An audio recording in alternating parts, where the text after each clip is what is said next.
بسم اللہ الرحمن الرحیم۔ السلام علیکم۔ آج ہم آپ کو بتائیں گے سود کے بارے میں۔ سود کو عربی زبان میں ربا، انگریزی میں یوزری یا انٹرسٹ کہا جاتا ہے۔ قرآن کریم نے سود کو اتنا بڑا گناہ قرار دیا ہے کہ شاید کسی اور گناہ کو اتنا بڑا قرار نہیں دیا گیا۔ مثلا شراب نوشی، خنزیر کھانا، زنا کاری، بدکاری وغیرہ کے لیے قرآن کریم میں یہ الفاظ استعمال نہیں کیے گئے جو سود کے لیے استعمال کیے گئے ہیں۔ قرآن کریم کی روشنی میں بیان کر اے اللہ تعالیٰ کا ارشاد ہے سورۃ آل عمران میں، اے ایمان والو مت کھاؤ سود، بڑھتا چڑھتا، اور اللہ کی نافرمانی سے بچو تاکہ تم کامیاب ہو سکو۔ بچو اس آگ سے جو تیار کی گئی ہے کافروں کے لیے۔ اور دوسری جگہ سورۃ آل بقرہ میں اللہ تعالیٰ نے ارشاد فرمایا ہے، اے ایمان والو اللہ سے ڈرو اور چھوڑ دو جو کچھ سود میں سے باقی رہ گیا ہے اگر تم مومن ہو۔ پھر اگر نہیں چھوڑتے تو اللہ اور اس کے رسول صلی اللہ علیہ وسلم سے جنگ کے لیے تیار ہو جاؤ، اور اگر توبہ کرتے ہو تو تمہارے لیے ہے تمہارا اصل مال۔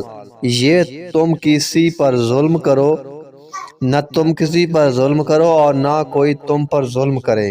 حدیث کی روشنی میں رسول اللہ صلی اللہ علیہ وسلم نے فرمایا کہ سود کا ایک درہم جس کو آدمی جان بوجھ کر کھاتا ہے 36 بار زنا کرنے سے زیادہ گناہ رکھتا ہے۔ ایک اور حدیث میں حضرت ابو ہریرہ رضی اللہ تعالی عنہ سے روایت ہے، فرماتے ہیں کہ رسول اللہ صلی اللہ علیہ وسلم نے فرمایا، سود خوری کے گناہ کے 70 حصے ہیں، اس میں ادنا اور معمولی ایسا ہے جیسے اپنی ماں کے ساتھ بدکاری کرنا۔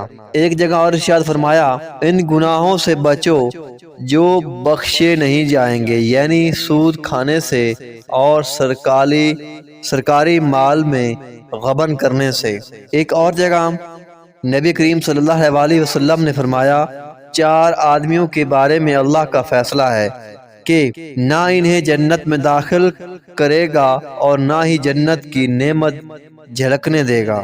ایک عادی شرابی، دوسرا سود خور، تیسرا یتیم کا مال ناحق کھانے والا، اور چوتھا والدین کا نافرمان۔ سود لینا اور دینا دونوں حرام ہیں۔ آپ صلی اللہ علیہ وسلم نے فرمایا، نہ سود کھاؤ اور نہ دوسروں کو کھلاؤ۔ اسی طرح سودی معاملات کا حساب کتاب رکھنا اور گواہ بننا بھی حرام ہے۔ رسول اللہ صلی اللہ علیہ وسلم نے لعنت فرمائی سود لینے اور دینے والے پر، اور اس کے لکھنے والے پر، اور اس کے گواہوں پر، اور آپ صلی اللہ علیہ وسلم نے فرمایا، گناہ کی شرکت میں یہ سب برابر ہیں۔ روز قیامت سود خور کی حالت کیا ہوگی؟ جو لوگ سود کھاتے ہیں وہ نہیں اٹھیں گے، بروز قیامت اس شخص کی مانند اٹھیں گے جیسے شیطان نے لپیٹ کر حواس باختہ کر دیا ہو۔ ان کی یہ حالت ان کی وجہ سے ہوئی کہ وہ کہتے تھے تجارت بھی تو ایسی ہی ہے جیسے سود لینا، حالانکہ اللہ نے تجارت کو حلال جبکہ سود کو حرام قرار دیا ہے۔ آپ صلی اللہ علیہ وسلم نے فرمایا، اور جو سود کھائے گا قیامت والے دن مجنوں اور باولا بن کر اٹھے گا۔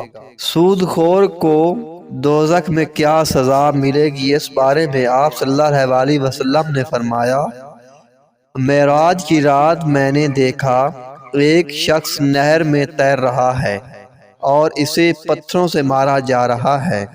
میں نے پوچھا یہ کیا ہے؟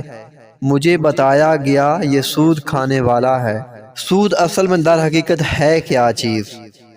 آج کے دور میں سود کو باقاعدہ اداروں کی سرپرستی میں نت نئے ناموں کے ساتھ فروغ دیا جا رہا ہے۔ یہی وہ وقت ہے جس کے بارے میں نبی اکرم صلی اللہ علیہ وسلم نے فرمایا تھا، کوئی آدمی سود کھانے سے نہ بچ سکے گا، اور جو براہ راست سود نہ کھائے گا تو اسے سود کا غبار ضرور پہنچے گا۔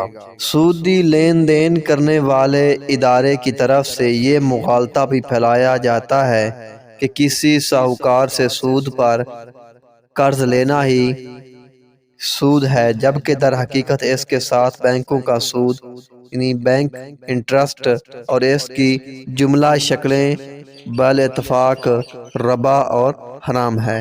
تمام مسالک کے جید علماء کرام کے علاوہ اسلامی مشاورتی کونسل نے دسمبر 1969 میں اور بعد ازاں وفاقی شرعی عدالت نے 1991 میں بینک کے سود کو ربا یعنی حرام قرار دیتے ہوئے اس کی حرمت اور ملک کی معیشت سے خاتمے کا فیصلہ دیا، لیکن تاحال مختلف حکومتوں اور سودی اداروں کی ملی بھگت کی وجہ سے اس فیصلہ پر عمل درآمد نہ ہو سکا۔